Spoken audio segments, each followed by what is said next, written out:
Welcome, fellow night owl, to this evening's serene expedition into the vast, whispering corridors of time. As the world around you quiets and shadows deepen, I invite you to join me in a gentle journey, one that traverses centuries and civilizations, carrying us far from the here and now. Tonight, we step softly into a realm shaped by candlelight and conviction, where the clang of armor echoed through stone hallways and power rested in the gloved hands of monarchs robed in velvet and crowned with gold. As you settle in for the night, perhaps wrapped in the familiar comfort of your favorite blanket or nestled into a familiar couch, I wonder, where are you listening from? What part of the world holds you in its nighttime hush as we begin this journey together? Feel free to leave a comment and share with others who find comfort in these tales of long ago. It is always a joy to see the reach of this thoughtful, gentle community. And if you find solace in these meandering steps through history, consider subscribing, so that tranquility and restful curiosity are always close at hand when sleep feels just out of reach. Take a moment now. Let the tension in your shoulders melt away. Let your breath become slow and steady. Let your eyes grow heavy. Whether you're resting beneath soft, familiar sheets or curled up in a favorite chair as rain taps against your window pane, let your imagination stretch its wings. As your body stills, your mind awakens to a vision of another world. Let my voice carry you, gently and without haste, to a time and place steeped in wonder and woven with mystery. A time of chivalry and chainmail, of soaring spires and secret oaths. Tonight, we return to medieval Europe, an age that spanned 1,000 years, from the twilight of the Roman Empire in the 5th century to the early embers of the Renaissance in the 15th.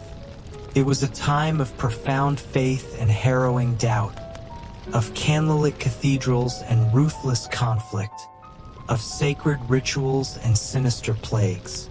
It was a world where the line between the natural and the divine blurred, where dreams and destinies were shaped not only by steel but by scripture.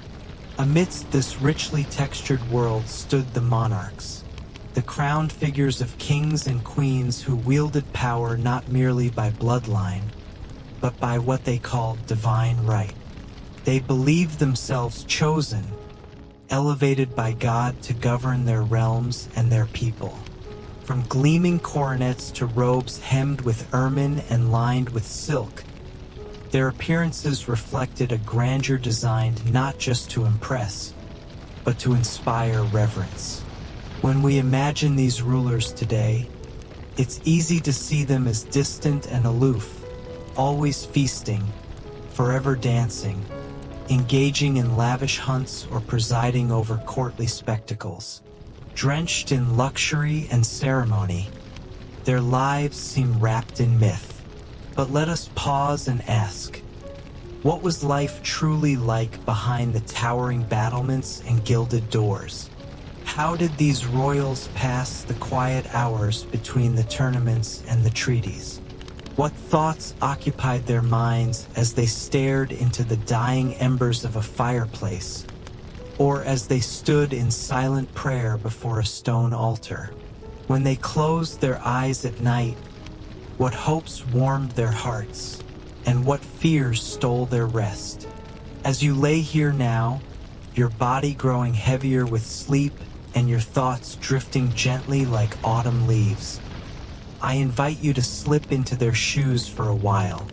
Imagine yourself in a world ruled by custom and by consequence.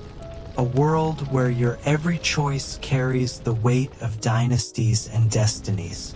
You are a king or queen in the Middle Ages, privileged beyond measure, yet tethered to the throne by unrelenting duty. The burdens of statecraft and legacy rest on your shoulders, no less than the velvet cloak you wear. So come, quiet listener, let us tiptoe through palace corridors illuminated by the soft glow of torches. Let us descend the spiral stairs of ancient towers and pass through arched doorways carved with ivy and griffins. Our footfalls are hushed by woven rushes scattered across cold stone floors. Let us draw close to royal councils and whispering courtiers, to bustling feasts and private sorrow. For within these hallowed walls lie not just jewels and relics, but glimpses of deeply human lives, flawed, fragile, and unforgettable. Our first destination tonight is the royal bedchamber, the most intimate and guarded of all spaces in a monarch's domain. Here, behind thick tapestries and velvet drapes, kings and queens shed the trappings of their titles and retire into their most private selves. Let us enter quietly. Imagine it. A cavernous room dimly lit by flickering firelight. A massive canopy bed sits at its center, crafted from dark, time-worn oak. Its headboard is adorned with intricate carvings, lions, vines, and ancient family crests. The mattress is piled with feather-stuffed cushions and draped in layers of woolen blankets and silken sheets. The air is thick with the comforting scent of lavender and ash. A tapestry hangs on the far wall, its colors softened by centuries, depicting tales of saints, dragons, and heroes. The hearth still glows with the soft orange of dying embers, casting gentle light across stone walls and sending occasional sparks upward in a lazy dance. All is still. Outside, the wind may stir the trees in the castle courtyard or howl through the arrow slits. But here, in this chamber, time seems to hold its breath. And then, quietly, the day begins. A gentle knock at the heavy door signals the arrival of the first attendant, the groom of the stool, a figure as curious as he is crucial. Trusted with the king's most private needs, this attendant begins the ritual of awakening. The king is helped from his bed, his face washed with scented water, his hair combed, his garments carefully chosen from silks, velvets, and brocades, each item layered deliberately, each accessory a symbol of status and lineage. Nearby, the queen is assisted by her ladies-in-waiting, noble-born women whose lives revolve around anticipating her needs and earning her favor. The room gradually fills with quiet movement, soft whispers, the rustle of fabric, the murmur of Latin prayers as the morning unfolds. Once robed and ready, the royal couple makes their way to a small private chapel tucked within the palace walls. Here, they kneel side by side, their heads bowed, voices rising in solemn chant. The scent of frankincense drifts upward, and golden chalices glint beneath stained glass windows.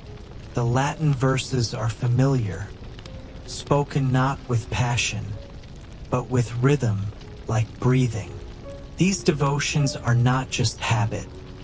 They are the scaffolding of royal identity, the sacred bond between throne and heaven. But even in this moment of humility, the duties of sovereignty loom large. For medieval monarchs, there is little separation between the spiritual and the political. Their power is believed to flow from God, and thus every decision, every decree, every judgment is imbued with divine responsibility. This faith is both a blessing and a burden, shaping their days and haunting their nights. As they rise from prayer and return to their great hall, they are greeted by pages bearing scrolls, ministers seeking counsel, diplomats requesting audience. Meals are served with ceremony. Midday may bring a hearing of grievances or a review of troops. By evening, a feast or perhaps a poetry reading in the presence chamber. Their hours are dictated by ritual, expectation, and the ever-turning wheel of governance. Yet within all this grandeur and order, they remain at their core human. Their smiles may mask exhaustion. Their hands, though adorned with rings, may tremble with fear or regret. And their hearts, like yours, may long for connection, for freedom, or for peace. Beneath the shining crown, behind the solemn visage, lives a person striving to balance power and vulnerability. And so, as your own night deepens and your breath slows, take comfort in the thought that even the mightiest among us once lay beneath heavy furs and linen sheets, listening to the crackle of firelight, wondering what tomorrow might bring. Let your thoughts wander to those distant kings and queens, not as icons frozen in time, but as fellow travelers on the winding path of life. Soon, we'll meet one such monarch, Queen Eleanor of Aquitaine, a woman of fierce intelligence and bold ambition, whose story echoes with both triumph and tragedy. But for now, let us linger in this chamber of dreams, where candlelight flickers against stone and history sleeps beside you. Good night, dear dreamer, and welcome to the realm of royalty. As dawn fully awakens the sky above a medieval castle, casting amber light upon weathered stone and fluttering pennants, the lives of kings and queens begin anew, not with leisure, but with obligation. Though crowned and exalted, their days are not their own. Each hour ticks forward, choreographed by rituals and responsibilities that would exhaust even the most steadfast soul. In this segment of our journey, dear listener, we will follow these royal figures through the routines of their daily lives, from sacred devotions and stately audiences to fleeting moments of joy and introspection. Let your mind's eye wander through echoing corridors and across sunlit courtyards as we continue to walk in the footsteps of medieval monarchy. By now, the royal couple has completed their morning ablutions and prayers, their private chapel now hushed once more, draped in fine garments, embroidered with golden thread, clasped with precious stones. They emerge into the great hall, greeted by heralds and household attendants. Pages hold scrolls bearing requests from nobles and churchmen. Courtiers bow low. Musicians in the background strike gentle chords on lutes or harps, signaling the start of the courtly day. This is no idle parade. The medieval monarch is not simply a figurehead but a working sovereign, responsible for law, diplomacy, land, warfare, and the moral example of an entire realm. In these morning hours, letters are read, proclamations signed, disputes settled. Nobles from distant estates plead for favor or exemption. Bishops press matters of doctrine and tithe. Foreign envoys wait in richly appointed antechambers, hoping for an audience that could change the fate of a nation. Every decision, no matter how small, carries weight. The wrong word could spark rebellion. A misgesture could offend an ally. Behind every smile lies strategy. And yet, even amid these obligations, life persists. A mischievous child may dart beneath the throne platform, eliciting a smile from the queen. A beloved hunting hound may nuzzle the king's gloved hand. Such moments of levity offer fleeting glimpses of humanity within the grandeur. Meals punctuate the day, and even here protocol reigns. Lunch, known as the midday meal, is no simple affair. It is a procession of dishes prepared in vast kitchens below, where fires burn day and night and dozens of cooks labor with knives, ladles, and sweat-dampened brows. The royal diet is far from ordinary. Roasted peacock dressed in its own feathers, pies filled with spices from distant lands, trenchers of bread soaked in wine or honey. But the splendor of the food is as much about display as it is about taste. The monarch dines at a raised table beneath a canopy, observed by all.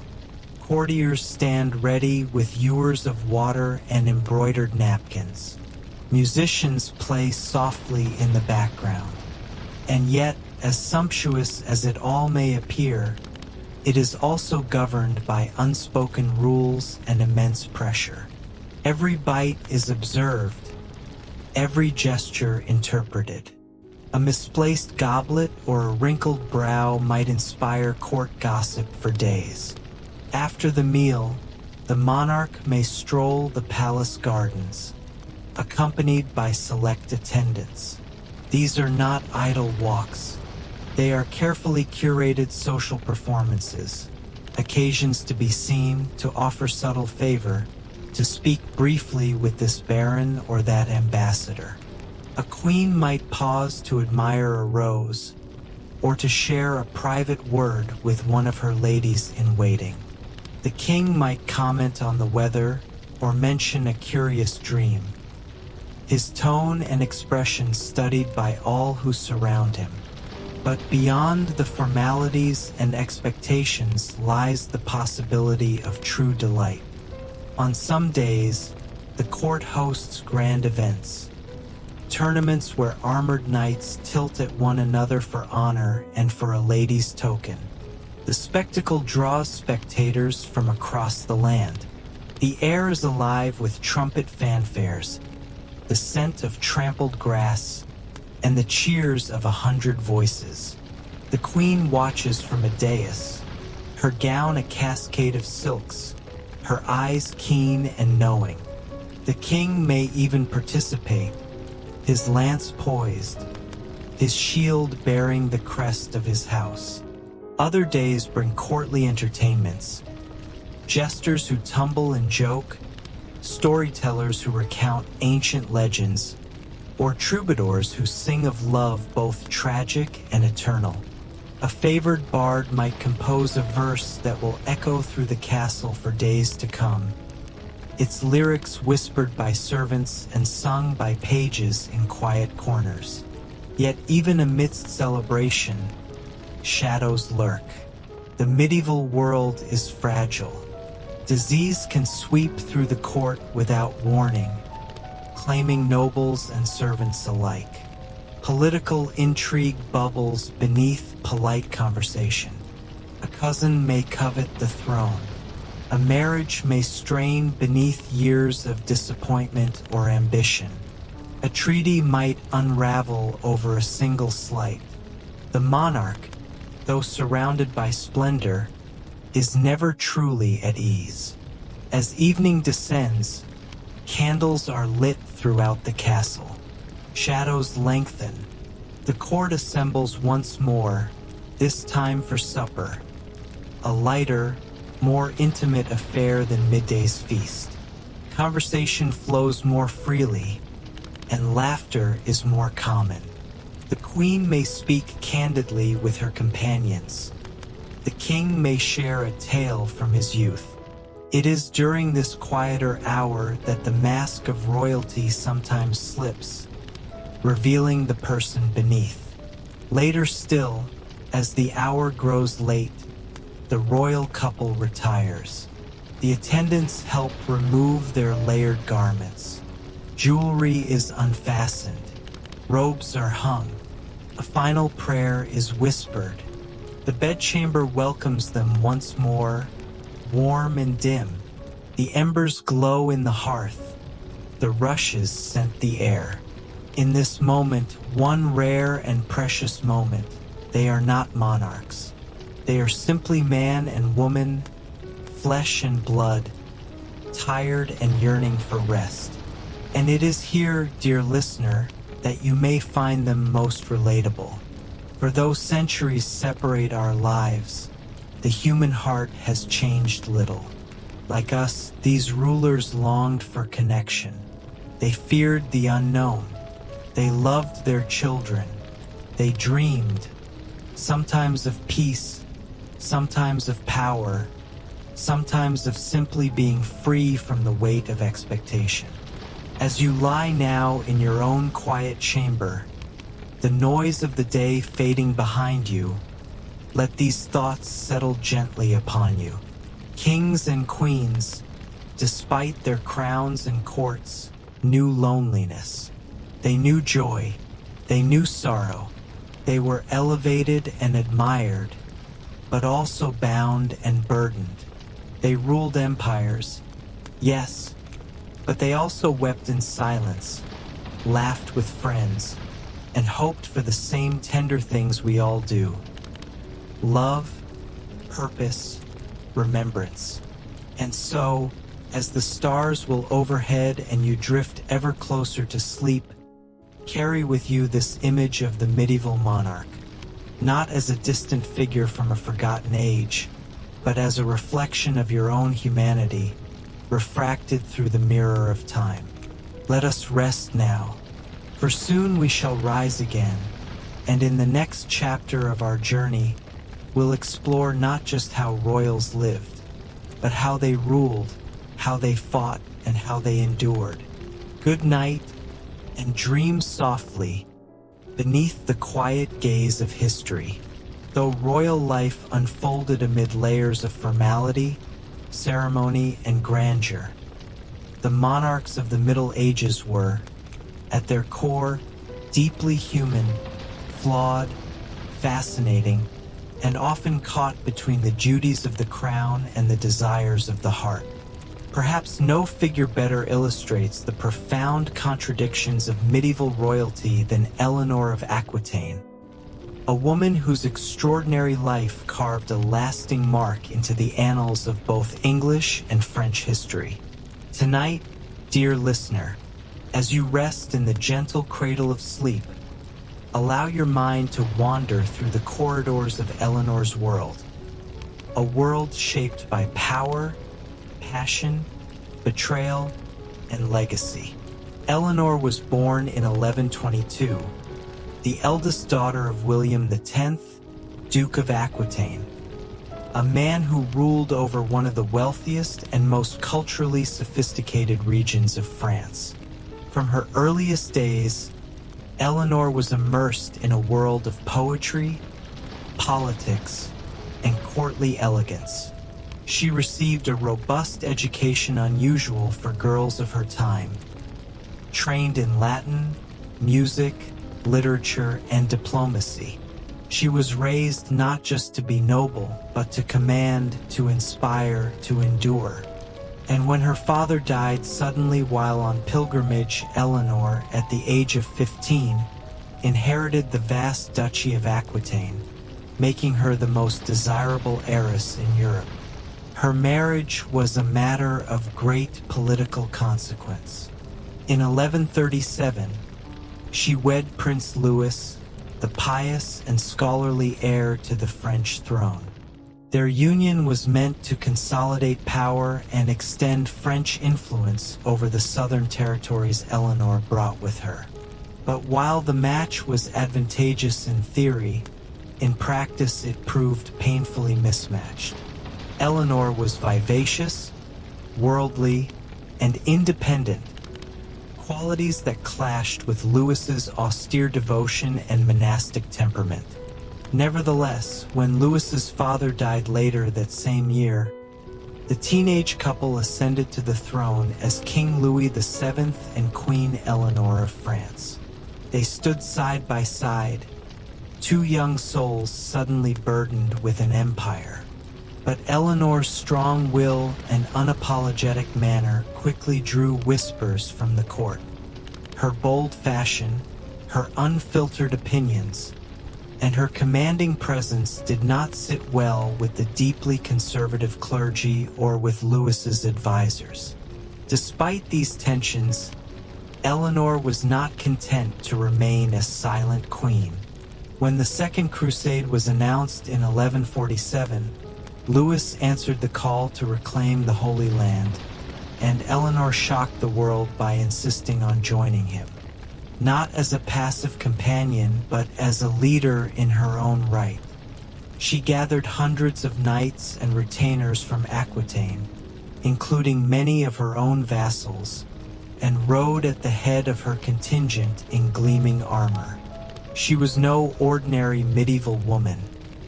She was a sovereign, a crusader, a spectacle of courage. Their journey was grueling. The vast army faced treacherous mountain passes, deadly disease, hostile enemies, and disastrous logistics. In the sun-scorched lands of Antioch, Eleanor found brief respite in the court of her uncle, Prince Raymond. The two shared a close bond, perhaps too close according to gossips of the time. Whispers of impropriety swirled, igniting further friction between Eleanor and Louis. By the time the crusade ended in bitter failure, their marriage was already in shambles. Upon returning to France, the royal couple sought an annulment, citing consanguinity or blood relation as their official reason. But everyone knew the truth. Theirs had been a union of ambition, not affection. In 1152, after 15 years of marriage and 2 daughters, Eleanor was once again free, and still a prize of immense political value. She did not remain unwed for long. Just 2 months after the annulment, Eleanor stunned Europe again by marrying a bold, energetic young noble, Henry Plantagenet, Duke of Normandy and Count of Anjou. At just 19, Henry was 11 years her junior, but his ambition burned brightly, and he had a strong claim to the English throne. Their marriage was a brilliant alliance. It united 2 vast territories, forming the foundation of what would become the Angevin Empire. 2 years later, in 1154, Henry ascended to the English throne as King Henry II, and Eleanor became Queen of England. Together, they ruled an empire that stretched from the Scottish borders to the Pyrenees. And together, they raised a large and unruly brood, 8 children in total, 5 sons and 3 daughters, including future kings Richard the Lionheart and John Lackland. But once again, Eleanor's marriage was not a fairy tale. Henry, for all his political genius, was a domineering and unfaithful husband. He took mistresses openly and limited Eleanor's power. Tensions simmered. Eleanor, fiercely independent and politically astute, began to assert herself, especially through her sons. In 1173, Eleanor encouraged her sons, led by the eldest, Henry the young king, to rise in rebellion against their father. It was the ultimate act of defiance. A queen consort conspiring against her husband, a mother guiding her children into civil war. The revolt ultimately failed. Henry crushed the insurrection and, furious at Eleanor's betrayal, ordered her captured and imprisoned. For the next 16 years, Eleanor lived under various forms of house arrest, moved between castles, cut off from court life. Yet even in confinement, her influence endured. She remained a symbol of resistance, a matriarch whose sons still sought her counsel. Then, in 1189, King Henry II died. Eleanor's favorite son, Richard, ascended the throne as King Richard I, and his very first act was to free his mother. She emerged from captivity at age 67, undiminished in will. Far from retiring, Eleanor returned to political life with vigor. With Richard away on the Third Crusade, she served as regent, governing England in his absence. She negotiated his ransom when he was captured. She corresponded with the Pope, arranged diplomatic marriages, and quelled dissent. When Richard died in 1199, Eleanor supported her youngest surviving son, John, in claiming the crown, thwarting rival factions yet again. And at the astonishing age of 77, she led a military campaign to secure her family's legacy, besieging rebellious lords in the name of her son. Eleanor finally retired to the abbey at Fontevraud, where she died in 1204 at the age of 82. Her long life was one of remarkable endurance. A woman who outlived her enemies, her husbands, and nearly all her children, yet never relinquished her grasp on power. Her story is one of strength and contradiction. She was a patron of art and a political insurgent, a champion of courtly love and a veteran of civil war. She broke nearly every expectation placed upon women of her age and left behind a legacy that would echo for centuries. Her descendants ruled England for generations. Her name became synonymous with elegance, defiance, and brilliance. And so, dear listener, as you lie in stillness tonight, know this: behind the painted portraits and stone effigies of royalty are stories like Eleanor's. Complex, rich, human. These were not merely queens and kings. They were thinkers, rebels, survivors. They dreamed and fought and loved, often fiercely and without apology. Their lives may feel remote, but their hearts beat with emotions we still recognize: longing, loss, ambition, and hope. Let Eleanor's voice echo through time, not as a distant monarch, but as a fellow traveler. She reminds us that within even the most glittering crown lies a soul that dared to shape its own fate. Sleep well, and let her courage guide your dreams. The medieval crown was not merely a symbol of privilege, it was a mantle of immense weight, often worn with invisible chains. For all the pageantry and reverence surrounding kings and queens, theirs was a life of intense scrutiny, rigid duty, and limited autonomy. And while the nobility at large may have feasted and reveled under banners of glory, the monarch stood always at the center of power's unforgiving spotlight. Tonight, dear listener, as your breath slows and your eyelids grow heavy, let us peel back the layers of ritual and splendor to see what life was truly like behind the gilded facade. Together, we'll trace the quiet rhythms, the noble expectations, and the emotional toll of royal existence. Imagine waking not to the sun's kiss or the bird's song, but to the soft murmur of attendants entering your bedchamber. Even before your eyes have fully opened, your day begins under the watchful gaze of others. From the moment a king or queen rises, they are enveloped in a machine of routine, dressed, prayed over, scheduled. The time that follows is measured not by personal desire, but by obligation: a council meeting at sunrise, mass before mid-morning, diplomacy by noon. Every gesture, every utterance carries symbolic weight. A ruler's yawn might be interpreted as insult, a frown mistaken for policy. Though they were heads of state, monarchs often had surprisingly little freedom. Take, for instance, the daily rituals that govern court life. A royal day was defined by unyielding ceremonial structure: rising, prayers, audiences, meals, hearings, processions, blessings, inspections. all conducted in public or semi-public settings, with courtiers documenting one's every movement. Even the simple act of walking through a garden could become a choreographed affair, as scribes, envoys, and noble petitioners followed behind, waiting for the opportune moment to speak. And in all these rituals, there was seldom a moment alone. A monarch could rarely retreat without a retinue.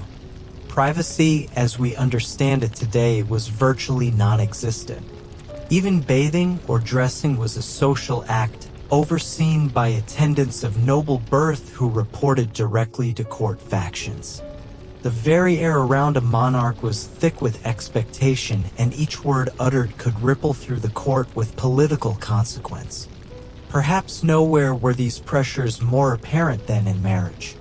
Royal unions were never merely about companionship, they were contracts of power, carefully constructed to merge dynasties, gain territory, or secure peace. A king might wed the daughter of a foreign monarch he'd never met.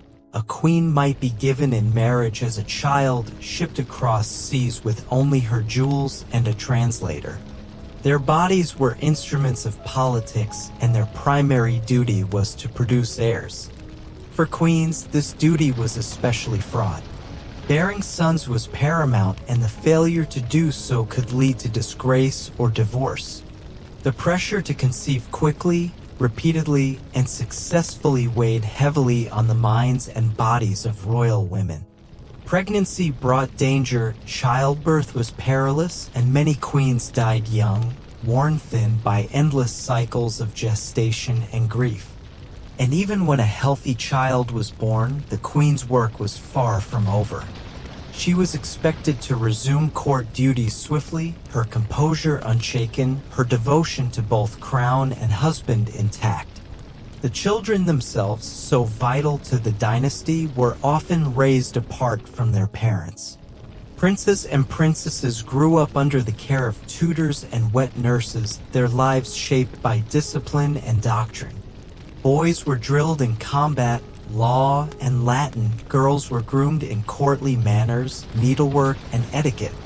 From infancy, they were taught that they were not their own, that they belonged to the crown, to God, and to the future. Engagements were arranged in infancy, marriages negotiated while they still played with wooden toys. There were, of course, moments of tenderness. A queen might steal away to visit her children, sharing a lullaby or a kiss before returning to the duties of state. A king might play at mock battles with his sons or watch them ride in the tilt yard with a swelling heart. But even these moments were fleeting, overshadowed by the ever-turning machinery of court life. And looming over all of this, the structure, the duty, the performances, was the specter of religion. Medieval monarchs were not just temporal leaders, they were spiritual exemplars. Their power was believed to derive from God, and as such, they were expected to be pious, just, and virtuous. Daily Mass was not optional. Regular confessions, almsgiving, pilgrimages, all part of the ruler's public persona. They might wear jeweled crowns on feast days, but beneath those jewels was the gnawing knowledge that one's soul must also shine. Indeed, for all their worldly power, kings and queens often feared what came after death. They built chapels and endowed monasteries not only to honor God, but to secure prayers for their souls. They funded manuscript illuminations and gilded altars as offerings to heaven. On their deathbeds, even the most hardened rulers wept, some from regret, others from fear. In their final moments, they confessed their sins and grasped at relics, seeking divine mercy. Such moments remind us that beneath the brocade and beneath the burden, medieval monarchs were just as vulnerable as anyone else. They bore crowns, yes, but they also bore insecurities, regrets, and longings. They were praised in songs and feared in battle, but in private they grappled with questions as old as humanity itself. What is the purpose of power? Does God truly forgive? Will my name be remembered kindly? Consider Charles VI of France, for example. Crowned as a child, he grew into a monarch both revered and pitied.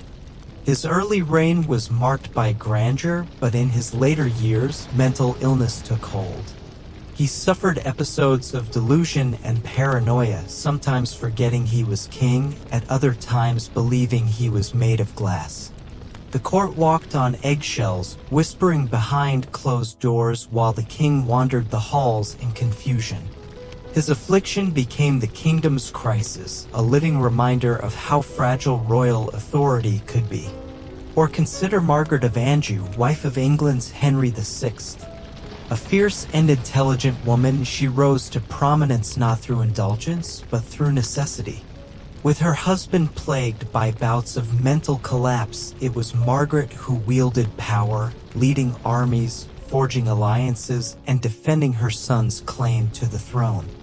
She endured exile, humiliation, and tragedy, but never surrendered her resolve. Their stories, like Eleanor's, underscore a truth we often forget. Royalty did not grant immunity from suffering. If anything, it magnified it. And yet, within this landscape of responsibility and restriction, many monarchs still sought joy. They commissioned tapestries not just to impress, but to inspire. They hosted feasts that celebrated poetry and song. They danced, they hunted, they flirted behind fans. They wrote letters private, tender, filled with longing. They fell in love. They grieved. They hoped. As you rest now, think of them not as statues in cold cathedrals or faces on faded coins, but as people. Picture a queen leaning out her window at twilight, watching a hawk soar above the battlements. Imagine a king sitting in silence by the fire, clutching a locket left by his late wife. Their lives were immense in scale, but intimate in feeling. So when you next hear of a crown or a throne, let your mind drift not just to glory, but to humanity.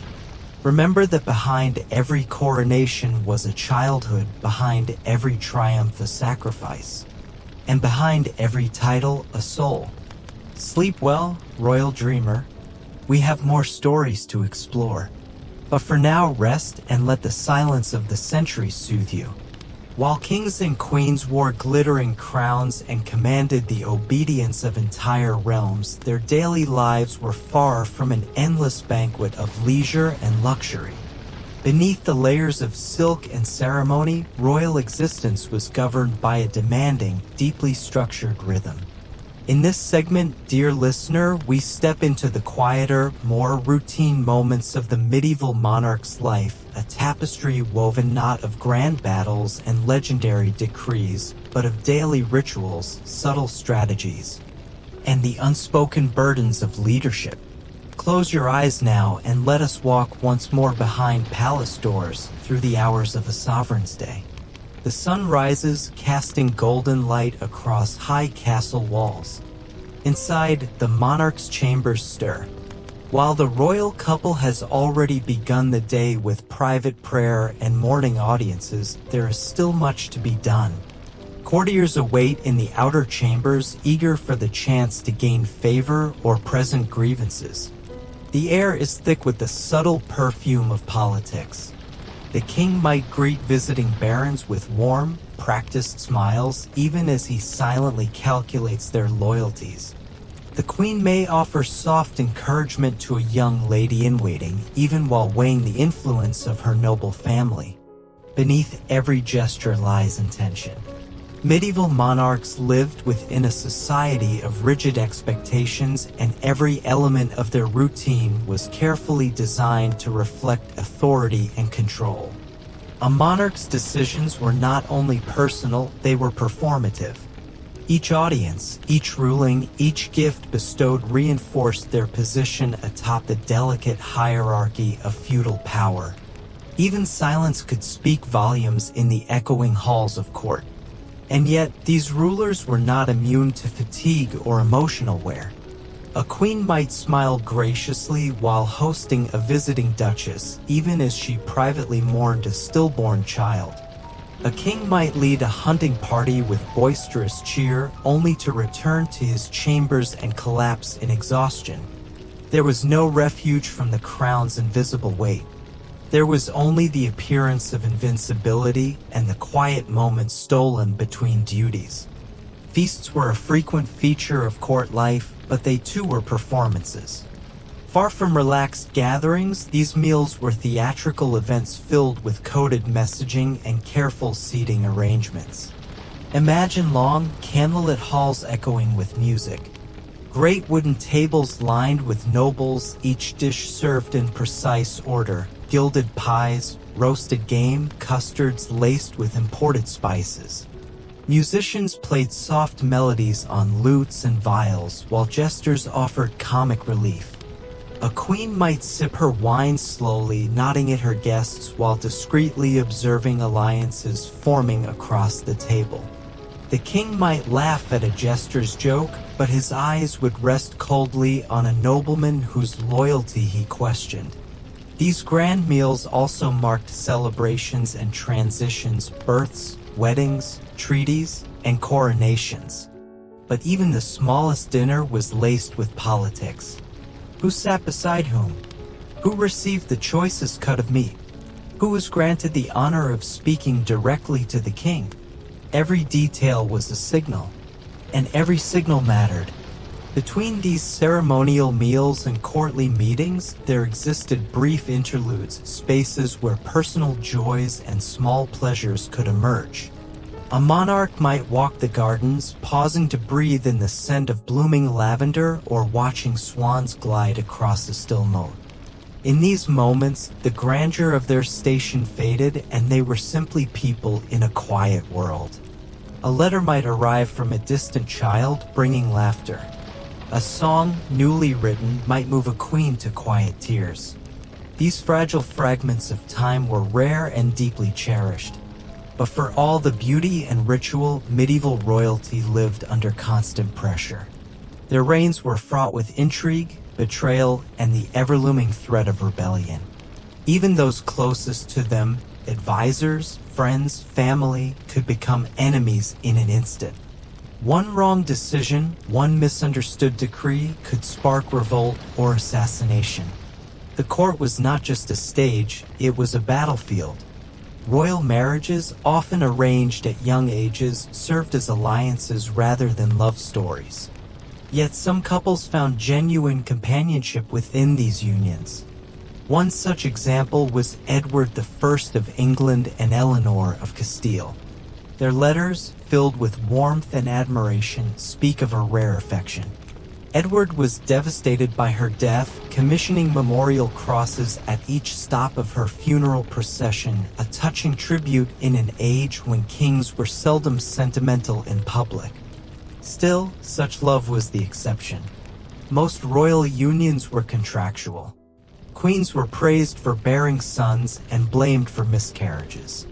Kings sought mistresses with impunity, while queens who strayed were condemned. The double standards were stark, and the consequences often severe. A queen accused of infidelity might find herself exiled or worse. In times of war, monarchs were expected to lead by example. Kings donned armor and took to the battlefield, their presence a rallying cry for troops. Queens, too, played vital roles, organizing supplies, overseeing fortifications, and, in some cases, riding into battle themselves. Eleanor of Aquitaine led her own army. Margaret of Anjou stood firm during the Wars of the Roses. These were not passive figures, they were forces of will and resilience. Royal children, though coddled by luxury, were born into roles defined before they could walk. Young princes were taught to wield swords and recite law. Young princesses were trained to flatter and obey. Their futures were charted with ink and seal, and their choices limited by duty. Some found joy within these constraints. Others rebelled with tragic consequences. But even as rulers governed lands and brokered peace, their inner lives remained full of complexity. They wrestled with loneliness, regret, ambition, fear. They prayed not just for their people, but for themselves. They longed to be remembered, not just for victories, but for virtues. They hoped that history would speak kindly of their name. At the day's end, as torches flickered along castle walls and the hush of night fell upon the court, the monarch returned once more to their private chamber. There, stripped of regalia, surrounded only by whispers and candlelight, they were human again. The king might pace alone, burdened by a difficult choice. The queen might kneel beside her bed, whispering a prayer for the soul of a lost child. And perhaps in those fleeting moments, they found peace not as rulers, but as hearts seeking rest. So as you lay here tonight, tucked into the quiet comfort of your own realm, remember this: beneath every crown beat a very human heart. And in their struggles, triumphs, and quiet hopes, they are not so different from us. Let that thought carry you gently into sleep, where dreams may lead you through stone halls and torchlit feasts, where you, too, might rule for a night and wake with the wisdom of kings. Throughout the long arc of the Middle Ages, royal women walked a narrow, winding path, elevated by birth, yet confined by expectation. Queens, empresses, and princesses were cloaked in velvet and crowned with gold, yet lived lives shaped by fragile alliances, familial duty, and the ever-watchful eyes of court and clergy. Tonight, dear listener, as moonlight softens your window pane and the hush of evening settles in, let us explore the world of these noble women. Their names may echo faintly through time, yet their stories still burn brightly, full of courage, complexity, and quiet defiance. To understand the life of a medieval queen, one must begin with her most sacred charge, the continuation of the dynasty. From the moment of her marriage, a queen's primary responsibility was clear: she was to bear sons.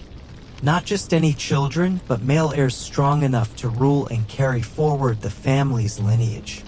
This expectation hung heavy over every royal bride, and success or failure in childbirth defined her status at court. Take, for example, Philippa of Hainaut, queen to Edward III of England. She was admired not just for her kindness and diplomatic savvy, but for her fertility, giving birth to no fewer than 13 children, 5 of whom were sons. Philippa was a queen beloved by her people, and yet, even she was not spared the toll of repeated pregnancies. In 1369, at the age of 55, she died shortly after giving birth to her final child. The court mourned her deeply, and Edward never fully recovered from her passing. Her life, like that of many royal women, was one of service, sacrifice, and steadfast devotion. And yet, while queens were expected to be fertile, pious, and graceful, they also wielded surprising influence, albeit often from behind the scenes. Many became trusted advisors to their husbands and sons. Others governed as regents during the king's absences, handling affairs of state with deft precision. The regency was one of the few avenues through which a queen might exercise direct political power, and those who did so successfully could shape the course of kingdoms. Eleanor of Aquitaine, whose story we visited earlier, was a masterful example. After being released from captivity, she acted as regent for her son Richard I during the Third Crusade. She ruled in his name, negotiated with foreign courts, and even arranged for the collection of his enormous ransom after he was captured on his return journey.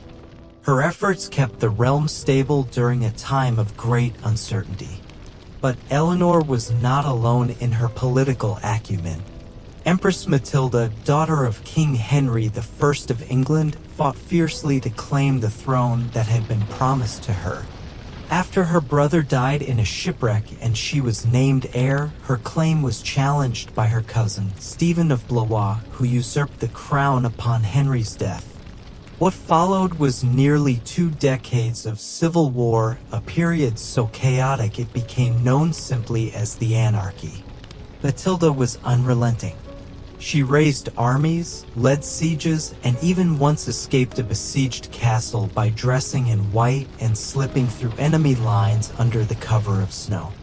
Though she never succeeded in claiming the throne for herself, she secured it for her son, Henry II, founder of the powerful Plantagenet dynasty. Her determination, intelligence, and military leadership earned her both admiration and scorn, for in her era, female ambition was often mistaken for arrogance. This conflict between power and propriety defined the lives of many royal women. They walked a fine line, too passive and they were dismissed, too assertive and they were condemned. And yet many found ways to influence their world. Some turned toward religion, founding abbeys, sponsoring cathedrals, or becoming patrons of monastic scholarship. Through these spiritual pursuits, they gained respect, autonomy, and perhaps most importantly, a legacy. Others turned to the arts. Courtly love, a romantic tradition born in the courts of southern France, flourished under the guidance of queens and noblewomen. These courts celebrated the ideals of chivalry, beauty, and poetic expression. Queens like Eleanor fostered this culture, hosting gatherings where troubadours recited verses and debated the nature of true love. In doing so, these women helped shape the very culture of the medieval aristocracy, giving rise to literature that still resonates today. Of course, not every royal woman was celebrated. Some were vilified, especially when they stepped outside the roles prescribed to them. Isabella of France, wife of England's Edward II, found herself at the center of a scandalous and violent shift in power.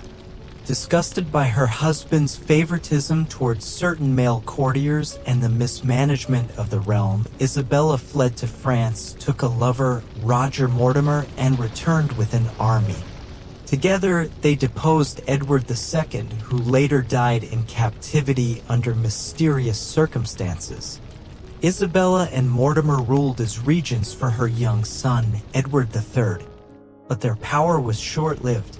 When Edward came of age, he seized control, executed Mortimer, and confined his mother to a luxurious but politically silent exile. Isabella's tale is one of love, ambition, vengeance, and consequence.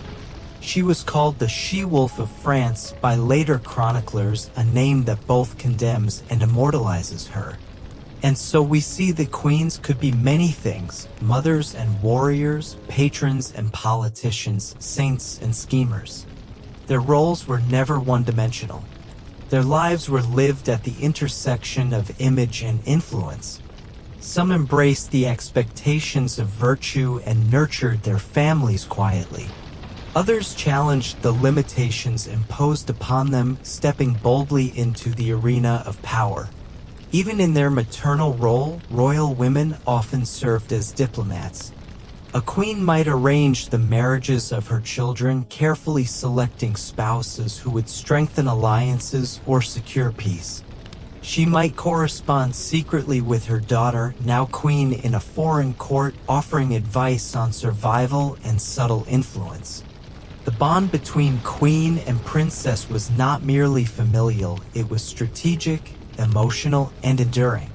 Many queens spent their later years in religious retirement, withdrawing to abbeys they had founded or supported. These retreats offered more than spiritual comfort, they provided a measure of freedom. Within cloistered walls, they could read, write, and reflect. Some wrote letters, kept accounts, or compiled histories. Others simply rested, having given their youth to the throne. As you drift now into sleep, imagine one such queen at twilight, her silver hair braided neatly, her hands resting on a parchment letter. She sits in a quiet cloister, the faint sound of evening bells echoing beyond stained glass windows. She is ruled, she has suffered, she is loved. And now, in this moment of stillness, she thinks not of power, but of peace. These were not women of legend. They were real. And though their lives were constrained, their spirits often soared. They made their mark in subtle gestures and daring acts, in whispered counsel and open defiance. Through it all, they endured. And so we remember them not just as consorts, but as queens in their own right. Good night, dear listener. May your dreams be graced with strength, wisdom, and the quiet resolve of queens who came before. As kingdoms rose and empires shifted, one constant remained in medieval life: the presence of war.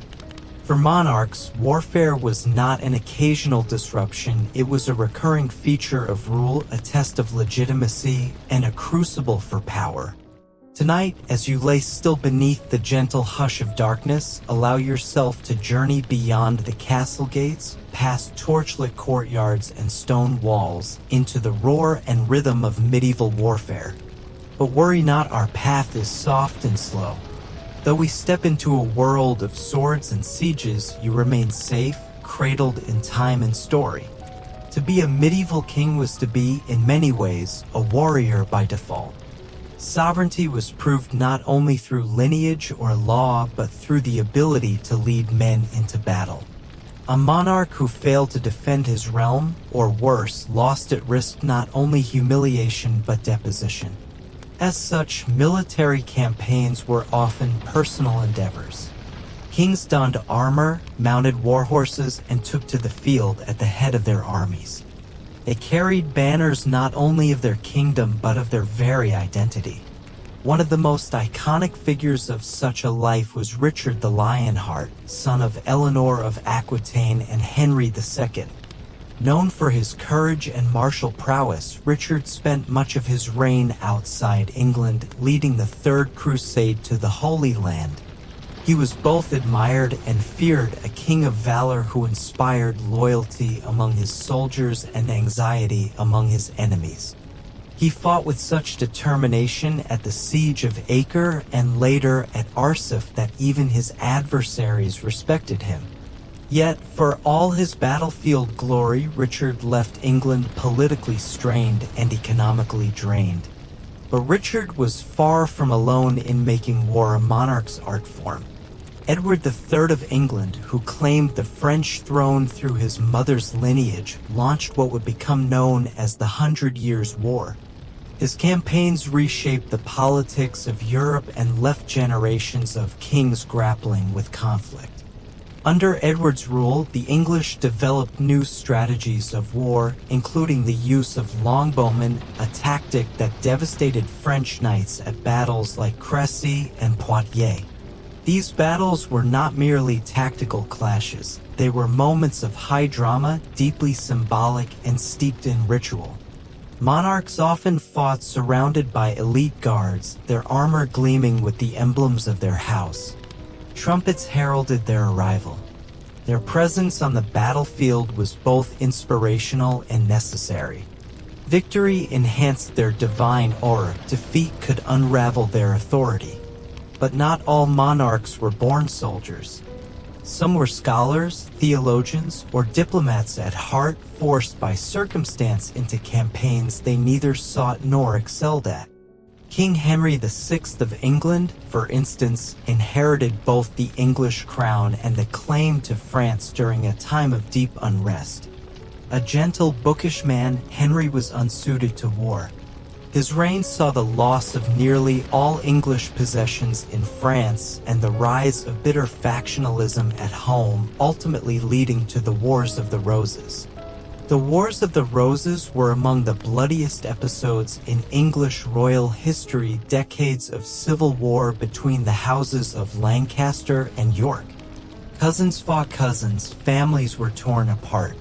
Monarchs rose and fell like the tides. Edward IV, Henry VI, Richard III, each wore the crown and each faced betrayal, rebellion, or violent death. It was during this chaotic era that a young Welsh nobleman named Henry Tudor emerged. After defeating Richard III at the Battle of Bosworth in 1485, he took the throne as Henry VII, founding the Tudor dynasty and bringing relative peace after generations of strife.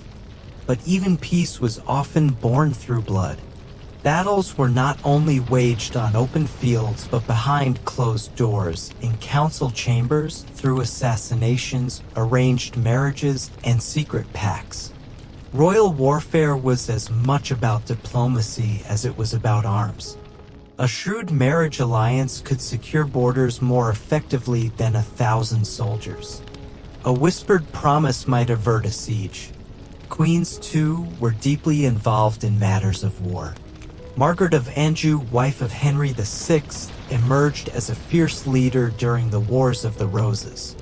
With her husband incapacitated by mental illness, she raised armies in his name, defended her son's claim to the throne, and led troops into battle. Her resolve earned her admiration and fear. She was described by one chronicler as a man's courage in a woman's body. Yet war came at great cost. Castles were sacked, villages burned, peasants conscripted. Monarchs who once feasted in marble halls found themselves huddled in tents under stormy skies. Disease often proved deadlier than swords. Dysentery, typhus, and infections ravaged camps. Many kings did not die in glorious combat but succumbed to illness, exhaustion, or betrayal. The psychological toll was immense. A monarch who survived battle often carried invisible wounds. Nightmares, guilt, the memory of fallen comrades. They might return to their palace with victory banners and praise, but also with heavy hearts. Some turned to religion, seeking forgiveness. Others turned inward, haunted by decisions made in the heat of war. And still, the pageantry endured. Victories were commemorated with parades, stained glass windows, and chansons of glory. Tournaments reenacted famous battles. Artists painted triumphant scenes, often idealizing moments that had been far more brutal. History was curated by those in power, wars sanitized, failures buried, heroes canonized. Behind the pomp, however, lay quieter truths. A king might kneel at the tomb of a fallen brother, his crown set aside. A queen might press a locket to her lips, remembering the husband lost on campaign. These were not just warriors. They were people. People who grieved, doubted, feared. People who did not always choose the war, but bore its weight nonetheless. In the stillness of your room tonight, far from battlefield or banner, let your thoughts rest on one such monarch. Picture a weary king standing alone at dawn, watching mist rise from a dewy plain. His sword hangs at his side. His cloak billows in the wind. Around him, the field lies silent, strewn with broken shields and forgotten dreams. He does not yet know if the day will bring peace or more blood. He knows only that he must stand. That image, dear listener, is the essence of royal war. Not just violence or conquest, but the lonely burden of responsibility. The knowledge that decisions made in an instant echo across generations. Let it soothe you. For even in the clash of armies, there is rhythm. Even in the chaos of history, there is a heartbeat, faint but steady. Sleep now. We have more ground to cover, more centuries to walk. But tonight, let the banners fall, the swords rest, and the kings sleep beside you, wrapped in silence.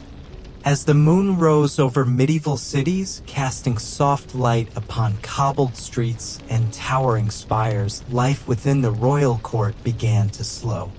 The bustling energy of the day, filled with diplomacy, decisions, and the demands of rule, yielded to a quieter, more contemplative time. For kings and queens, nighttime was not merely a moment of rest, but a shift into a world of ritual, reflection, and sometimes revelation. In this chapter of our journey, dear listener, we slip into the evenings of royalty, where secrets are whispered, prayers are offered, and dreams take shape beneath velvet skies. In the glow of twilight, a monarch's responsibilities did not cease. The court might still be humming with activity.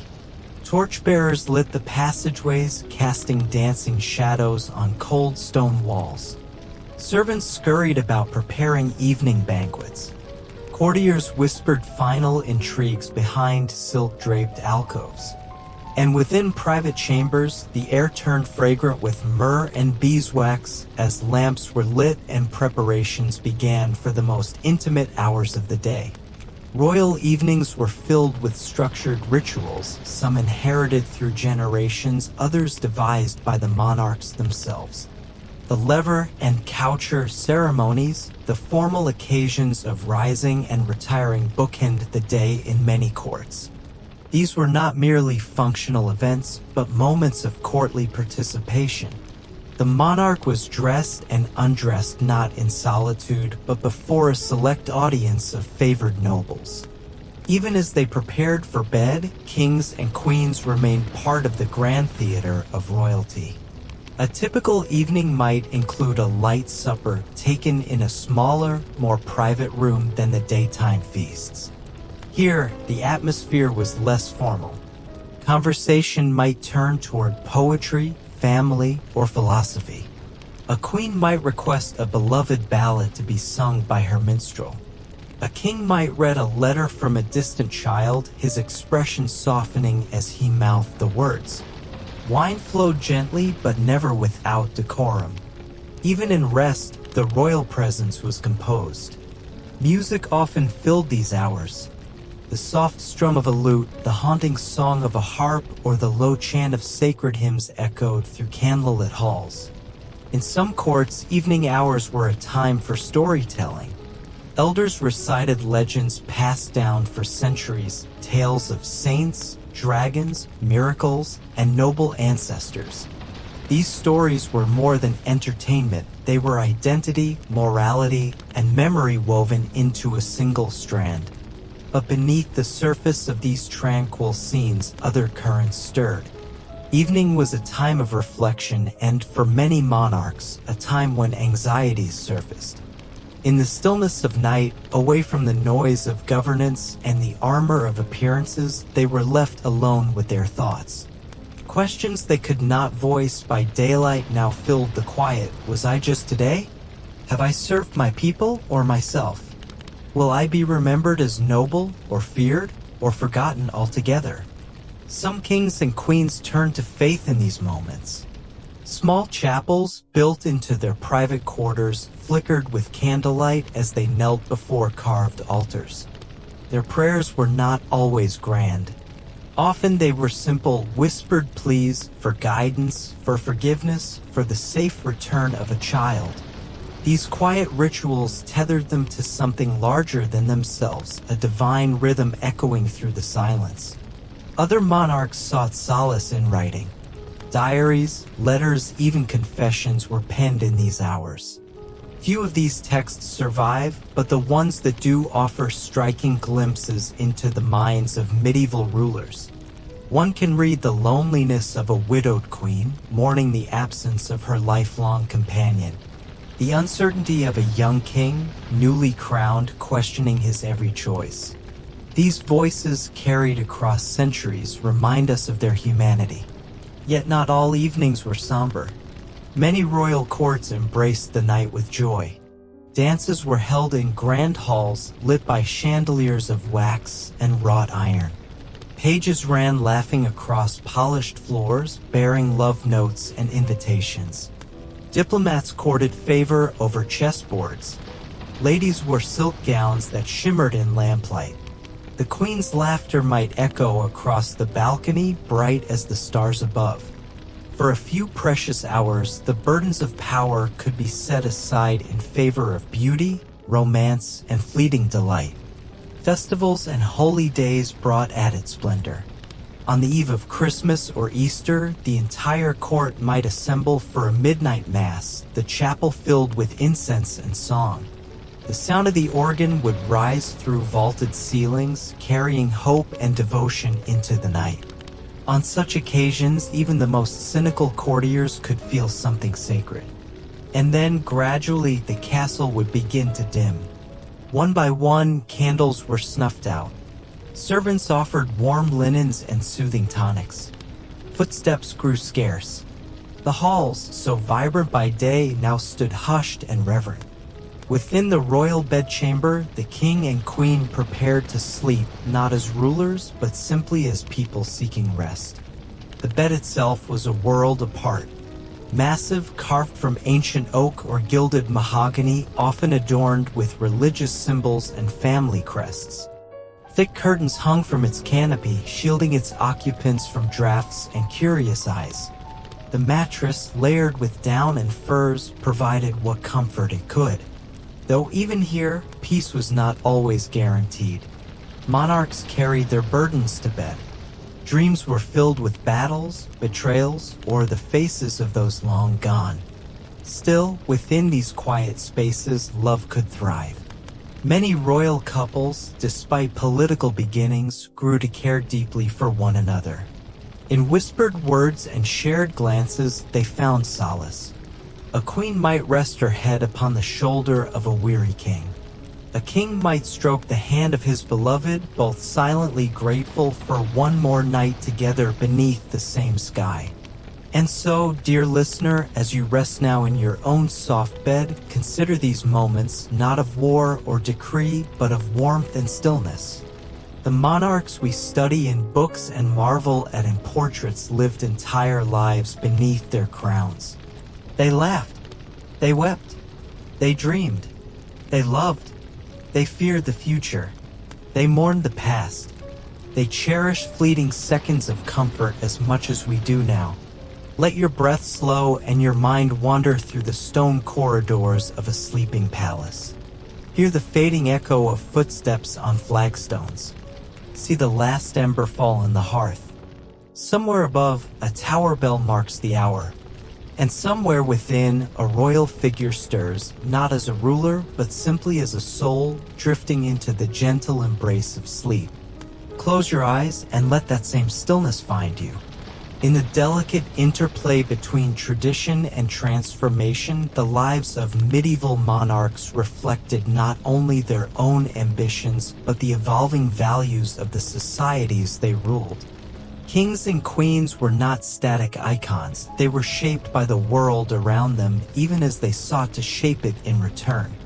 And nowhere was this more apparent than in their relationship with knowledge, culture, and the pursuit of legacy. Tonight, dear listener, as your breath deepens and the night grows still, let us walk through the scholarly halls, artistic chambers, and sacred sanctuaries where royalty sought something greater than gold or glory, understanding, expression, and remembrance. The medieval world was often cast as dark and ignorant, but this is only part of the story. While some centuries saw war and upheaval, others witnessed a quiet flowering of learning and creativity. Many monarchs, far from being brutish warlords, were lovers of books, music, and thought.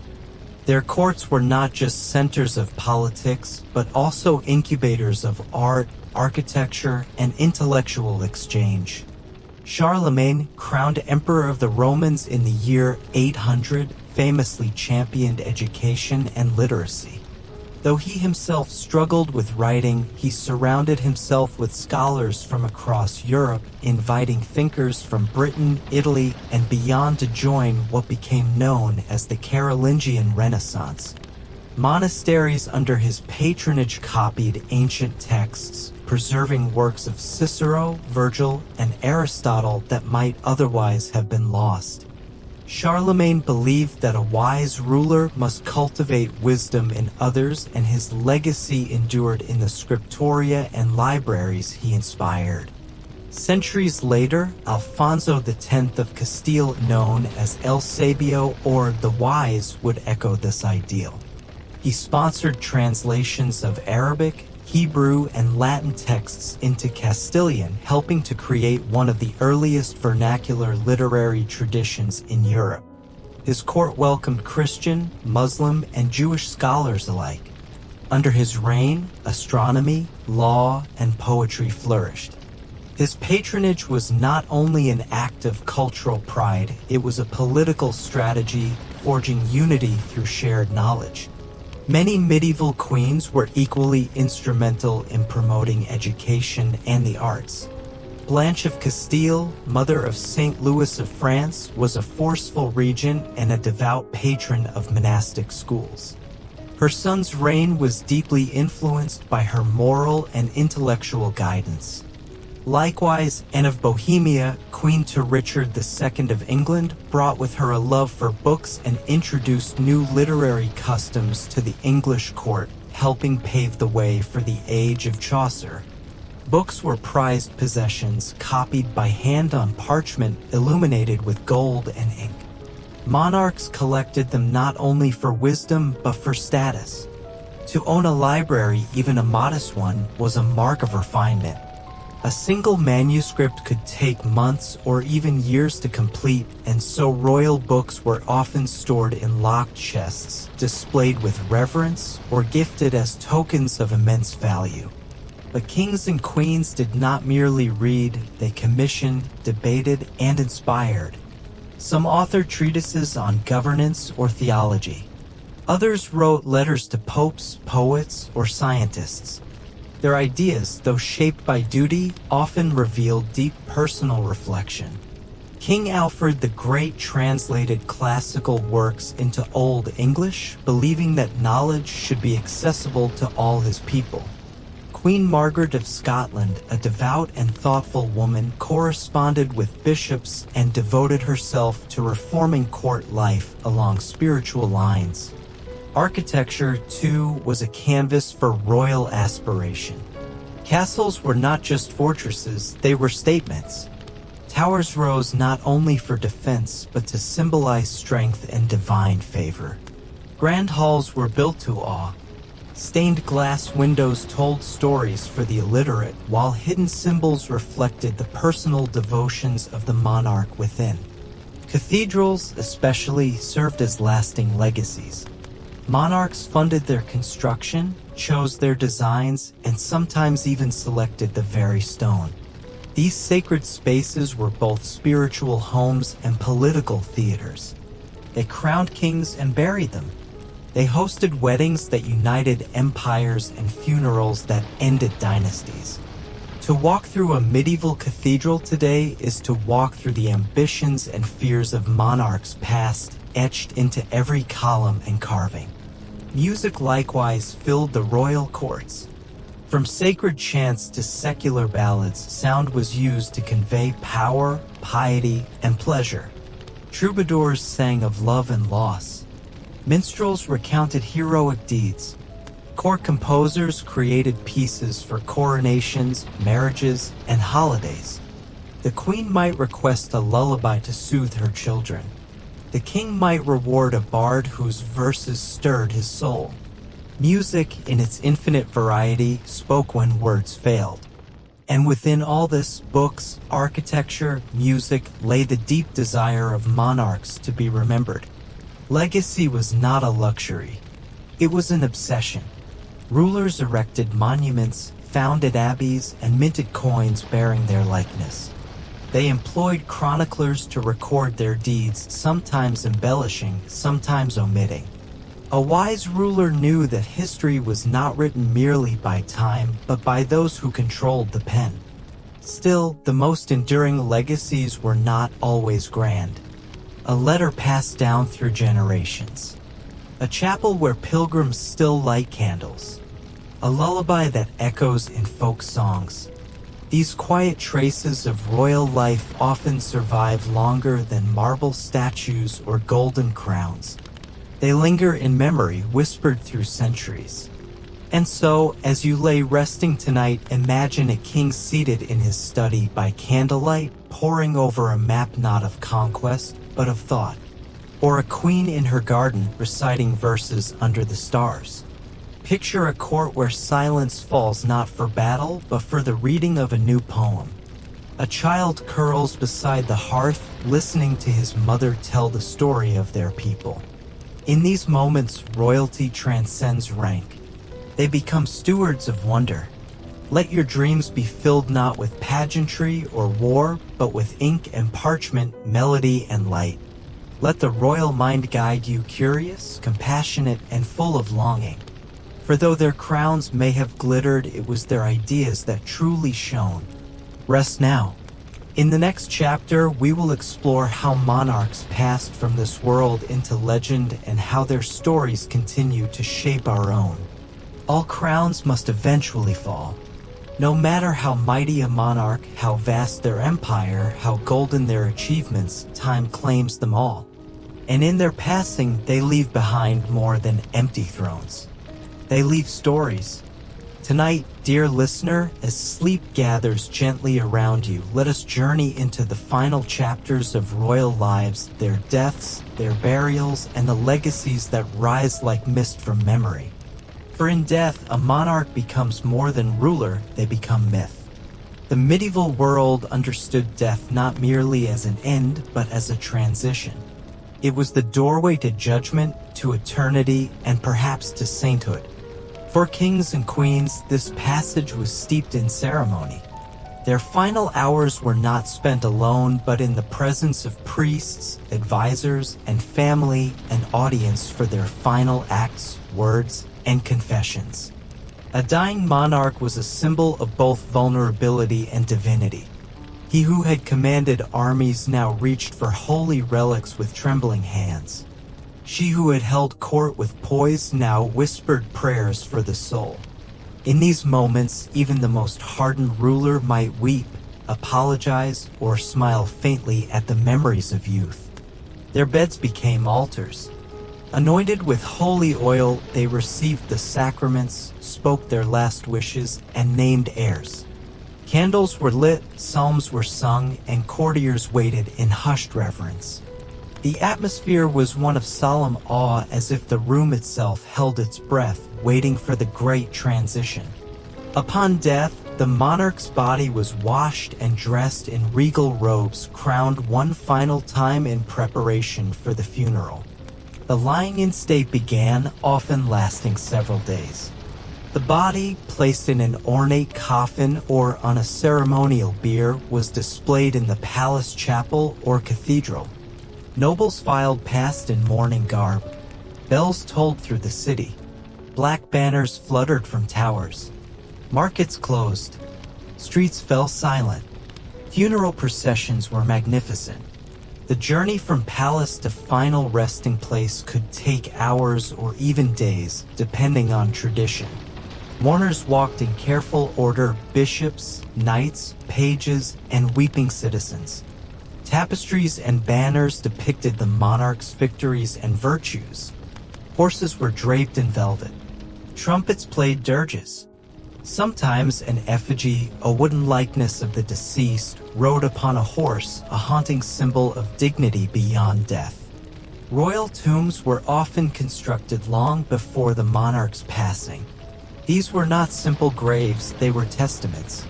Intricately carved with scenes from scripture, lined with symbols of authority, and often placed within cathedrals of breathtaking scale.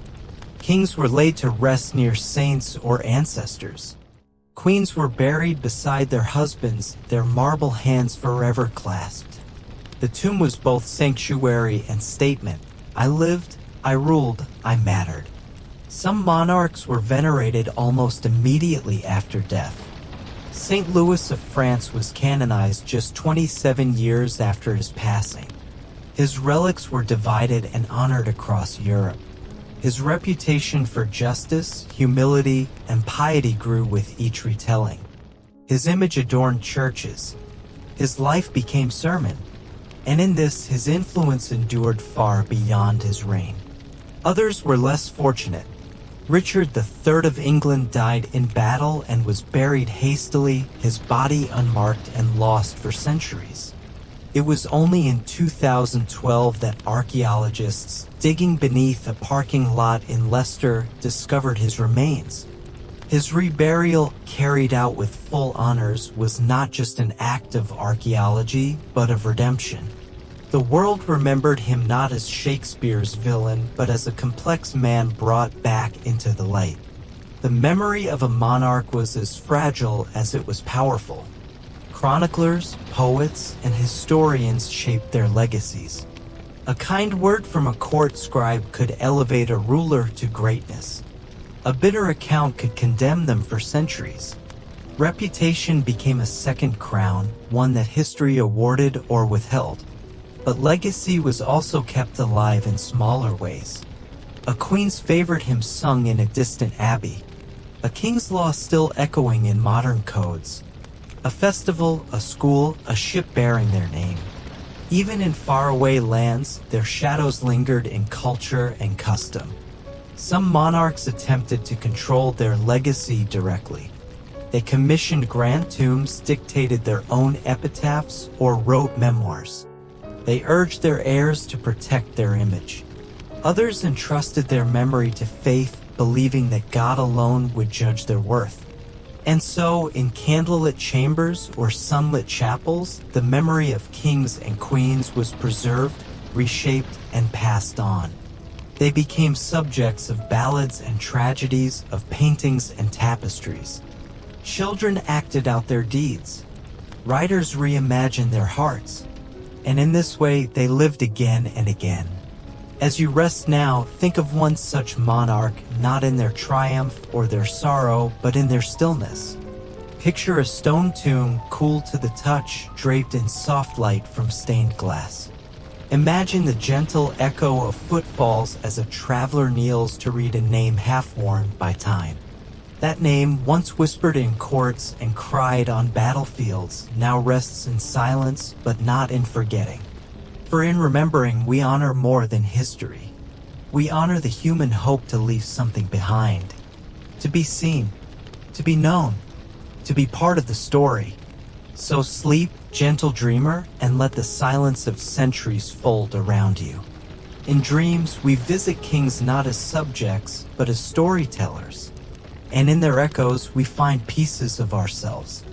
And now, dear listener, as the final embers of our tale begin to fade into the hush of night, we find ourselves at the threshold of endings, not only of reigns and realms, but of memory itself. We have walked alongside queens and kings, listened to whispers behind throne room doors, and felt the quiet weight of crowns long buried beneath cathedral stones. But before we part, let us pause one last time to reflect on what their lives and our journey through them truly mean. Monarchs are often remembered in extremes, the great and the terrible, the conqueror or the saint, the tyrant or the martyr.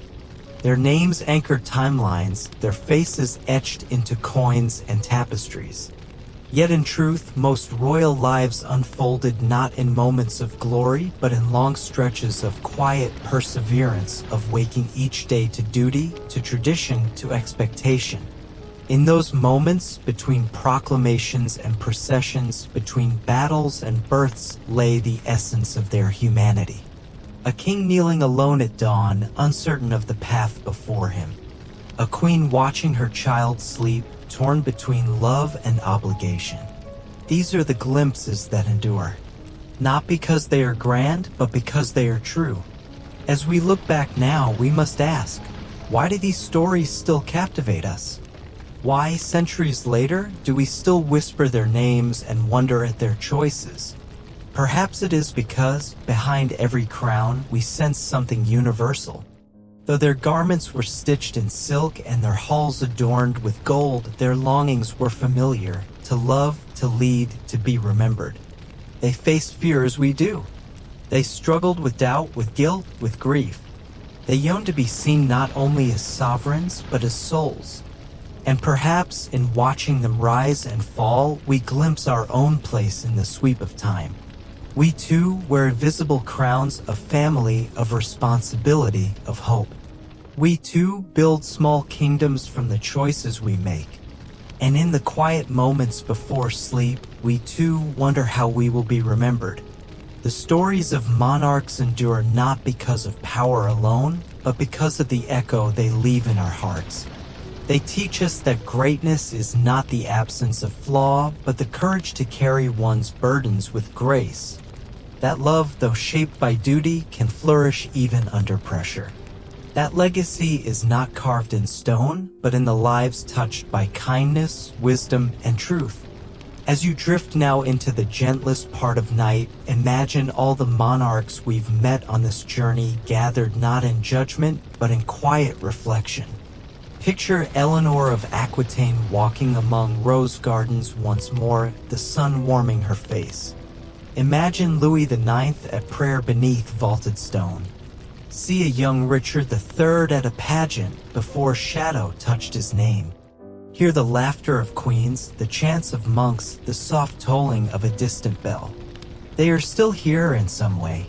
In books, in ruins, in lullabies. In the stories we share and the dreams we dare to have.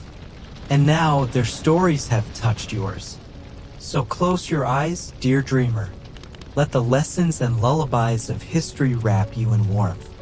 You have traveled far through time tonight, but your journey has not ended, it has only deepened. For once we understand the hearts of those who came before, we walk more gently through our own days. Rest now. Let silence crown you, let sleep carry you, and let your dreams be lit by the stars of long-lost kingdoms. You are safe. You are seen. You are part of the story. Good night.